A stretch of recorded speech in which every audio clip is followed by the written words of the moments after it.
Are we going to go live with this? Because he has people watching this that do the bookings and all this stuff. Well, because you said the other stuff didn't go live earlier.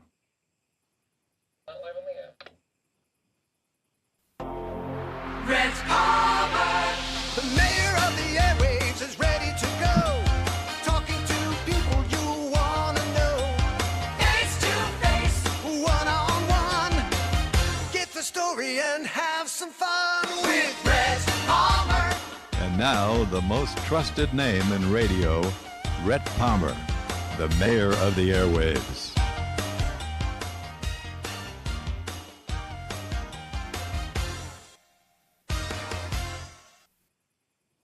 His name is Nick Simpson.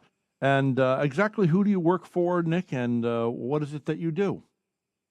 Yeah, so I head up our communications and public affairs, so media relations essentially, for the Electronic Payments Coalition. We are a group of community banks, credit unions, national banks, and credit card companies that advocate for strong, secure, hassle-free payment networks that consumers trust and use every day. I was wondering. So right here, we were really shocked when we were sent this information on what you do. But I think if my numbers, is it 2,419,136 visitors used airline credit card points to visit Florida, which supports 31,234 jobs. The total impact 53 million, or is that 53 million, right? And it's just amazing. It's, Florida saw 105.2 million visitors so far in 23. I didn't realize. I always wondered how do these businesses, why do they give points, and how does that? I'm sure it helps both sides, right? yeah, it's really an amazing business that's taken off in the last couple of years.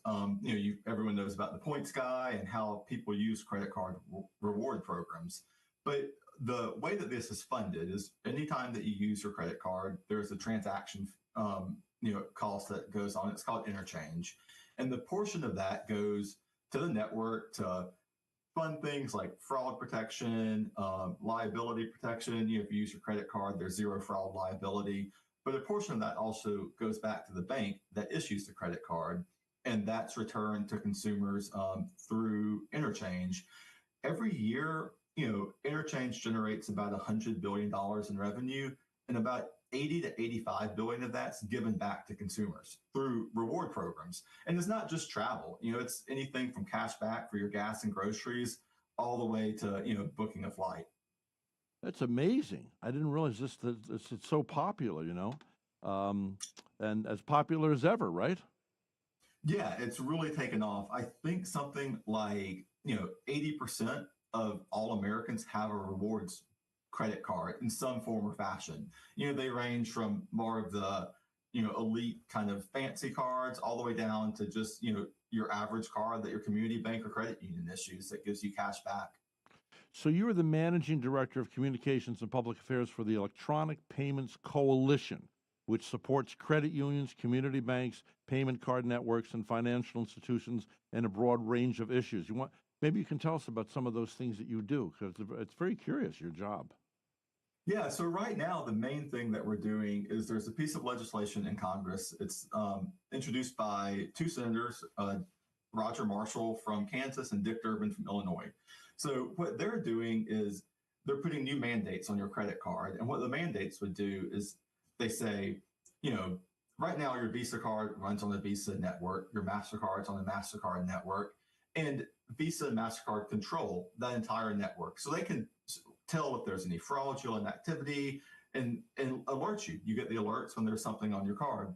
And what this legislation would do would require those two networks, just those two networks, to have the ability to run your credit card on an alternate network. So, our concern with this, in addition to the potential loss of rewards programs, it's, your Visa card's never been run. Your Visa credit card's never run on a network that's not the Visa credit card network. And same for MasterCard. And there are a whole lot of questions. Can this alternative network handle the volume? Can it have the same fraud and consumer protections that your Visa and MasterCard networks have right now? So we have some serious concerns with the bill that we're fighting against. Now, why do they want to promote this? What's the benefit to them? More control?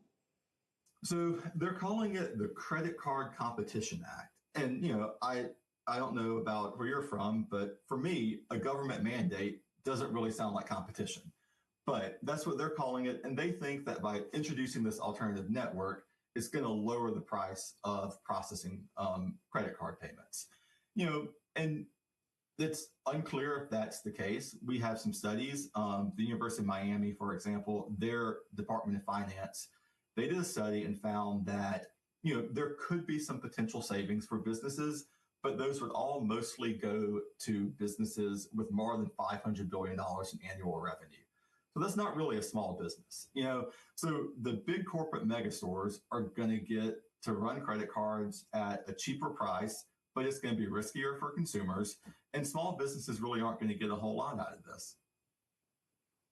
Well, just today I was driving by. It's always very appealing. For instance, I drove by a large furniture franchise, and it said no payments for 24 months.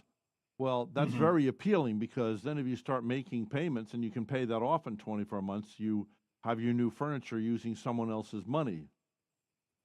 So, this is how rooms to go, for instance, they became so Right. popular by offering the credit. Now we even have car dealerships that that are pushing. They wouldn't be selling all these cars if you couldn't get credit, right? Exactly. Yeah. That's the availability of credit's really important to a lot of people. And I think one thing that you're going to see is that the more mandates and restrictions that are put on this, and the University of Miami study backs this up, that Yeah, you're going to see a tightening of credit availability. So not if good. all of a sudden issuing credit becomes riskier for credit card companies or banks or any financial institution, there's going to be less of it available. And the people that are going to get squeezed are really the people, the smaller businesses and the people at the lower end of the credit spectrum. Well, because I can remember when I'm young enough. I'm old enough, unlike you, to remember when Clinton was president, and you could get. They would every week you'd get cards saying, "Hey, take the $20,000 you owe the credit card, put it on our credit card at 0% interest for the next 12 months, and that would give you a chance to breathe a little bit." And they were really pushing it, but it certainly stimulated the economy. We're not quite back there, but I am getting a lot of offers for credit cards now again, Mhm. which I'm kind of happy to see, because business is good for business is good for business, right? Exactly. Yeah. Credit cards are becoming a preferred payment option for a lot of Americans. And I think during COVID, especially, that was Is that your exacerbated because, dog? yes, that's my dog. Oh, I don't know cool. what's outside. Well, Another dog is outside, so she's okay. very What kind interested of a in dog that. do you have?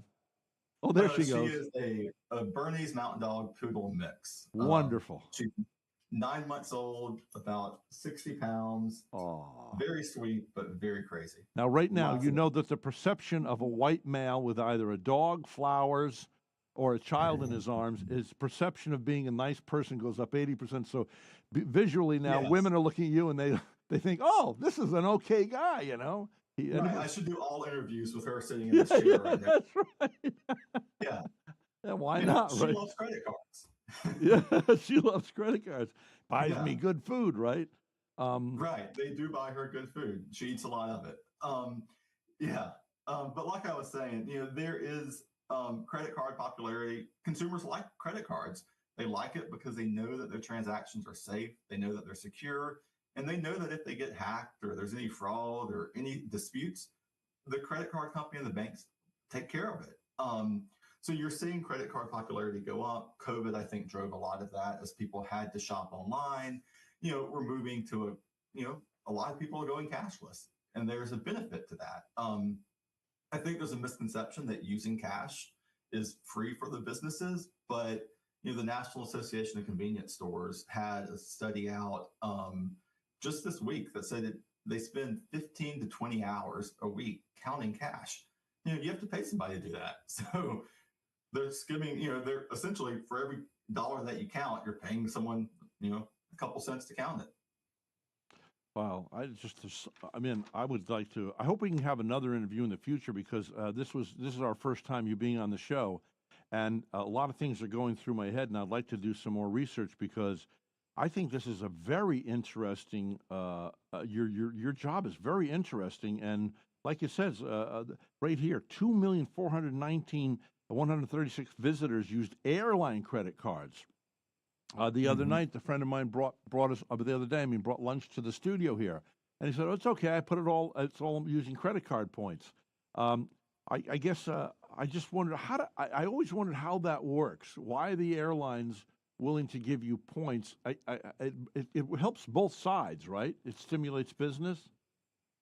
Yeah, so I mean, I think from the business perspective, it builds loyalty with consumers. There's a stickiness there that consumers like using that airline, so they have the card that's affiliated with it, and then they get perks for travel and flying. And like you said, on the co-branded cards, the 2.4 million is just co-branded airline cards for airline points. So that's not counting. If you have I have a travel or a rewards card from my credit union, and I use it for travel. And that's not even counted in that. I just buy my tickets on my credit card, and then at the end of the month, I cash it in and get the ticket refunded. And you get points.